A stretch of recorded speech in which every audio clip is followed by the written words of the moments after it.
тоҷикистон дар қатори тоҷикон дигар халқияту майда миллатҳо умурбасар мебаранд.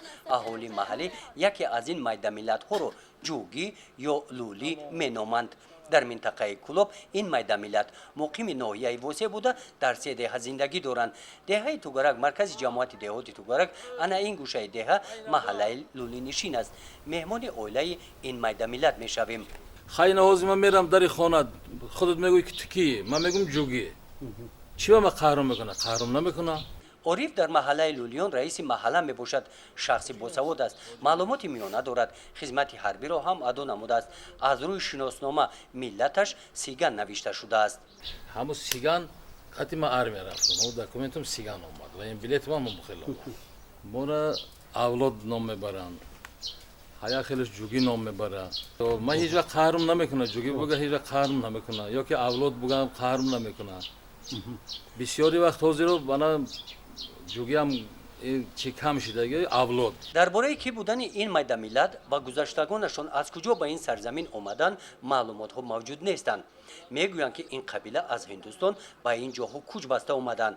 ягон нафар аз ин майда миллат кӯшиш накардааст ки ба ватани аҷдодӣ сафар карда аз асли хеш бохабар гарданд. тағай кобулиев дар ҳамсоягӣ бо лулиён зиндагӣ дорад. касбаш табиби рӯҳшинос аст. ҷаҳон гаштааст. охири солҳои 80-уми асри гузашта ба ҳиндустон сафар намуда бо намояндагони ин майда миллат вохӯрдааст. баъд ҳамин хулосат омадам ман ки аслан ин темуриё ҳамин велики маголи меган ин яъне ки ҳамин темуриёи ҳинду бигемшонам мешавад 5 аср дар худи ҳиндустон инҳо подшоҳӣ карданд, императорӣ карданд. 5 аср саршавияшонам аз саркарда якумин одаме ки дар он ҷо император шуд ин акбаршоҳ кӯтаги шахс буд. дар давраи ҳамин акбаршоҳ ба фикрам зулму асорат бисёр буд аз тарафи ҳамин акбаршоҳ аз ҳамин сар мешавад. ба фикри ман ҳамин аксарияти ҳамин хайр ҳамин мардуми ҳамин ҷо тоб наоварда ба ҳамин зулму асорат фирор карданд ба дигар давлатҳо. хай дигар давлатҳо куҷо рафтанд акун ман намедонам. фикри ман қаде ки аз ҳамин давра сар мешавад пайдоиши ҳамин лулиёи мо.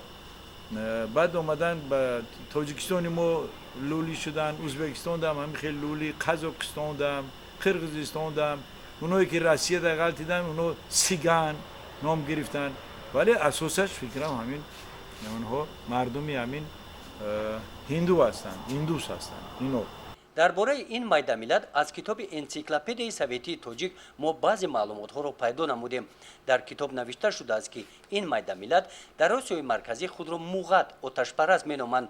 аз қадим дар шаҳрҳои самарқанд, бухоро, тошкент, фарғона, қоқан ва қаршӣ зиндагӣ мекунанд. бо забонҳои ӯзбекӣ ва тоҷикӣ гап мезананд. лаҳҷаи махсуси худро доранд ки онро забони муғаттӣ ё арабӣ мегӯянд. мувофиқи ривоятҳо дар замони салтанати темуриён дар самарқанд лулиҳо маҳалли махсуси худро доштанд. намеда фаҳмиданмон дар кор намефаҳмем ки аз куҷо омад. зиндагии ин майда миллат муқими тоҷикистон аз ҳисоби гашт буд. ориф мегӯяд ки то солҳои 50-ум асри гузашта онҳо хона надоштанд. гузаштагонашон аз як ҷо ба ҷои дигар куч баста бо ҳамин тарз умр ба сар мебурданд. гаштам кардагием чӣ ба не? гаштам кардагием. гадои ганҷ дораву баракат надора. ганҷ дораву баракат надора. баракатш нест. ба тарзи зиндагии муқими гузаштани ин майда миллатро дар тоҷикистон давлати шӯравӣ сабаб гардид. аввалин нафаре ки аз байни лулиён муқими гашту хона сохт пешвои ҳамонвақтаи қабилаи лулиёни деҳаи Тугарак соҳиби ана ин ҳавлӣ мебошад. дигар авлодҳо аз пай ӯ ба ин ҷо омада хона сохта муқимӣ шуданд. мисли дигар аҳолии маҳаллӣ онҳо ба кори калхоз ҷалб карда шуданд. аввалин пайдоиши деҳа ҳамин ҷо ҳамун тағои мон. мо аввал мешитем мана гулистонда мурғакба ҳамиам ҳамуҷа буд. ман ба ёдам ҳамаш ҳаст.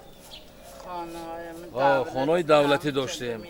баъд ҳамин одам рафт моро овард 1955 моро овард. ҳамиам ҳамаш ҳамуҷа буд. мондагиш хештабор ӯзбекистонда усу рафт. мондагиш иҷо омад.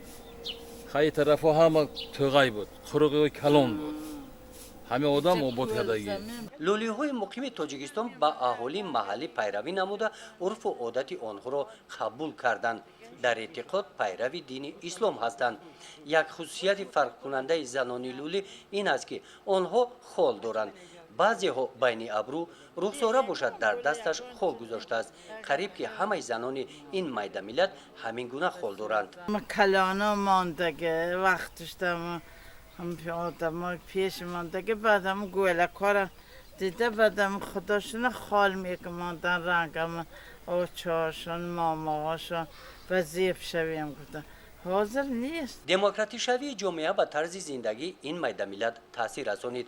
махсусан ҷавонони ин майдамиллат касабаи асосии гузаштагонашонро ки гашту талбандагӣ буд, мегӯянд ки онҳо онро қабул надоранд.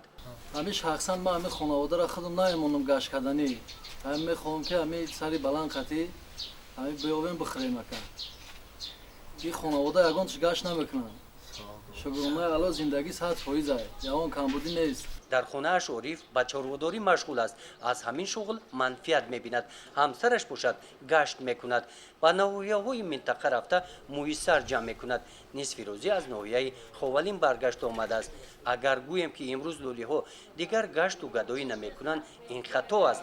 дар суҳбат аз намояндагони ин майдамиллат мо шунидем таври онҳо гуфтанд назар ба бизнес гашту гадоӣ даромадаш беҳтару хубтар аст.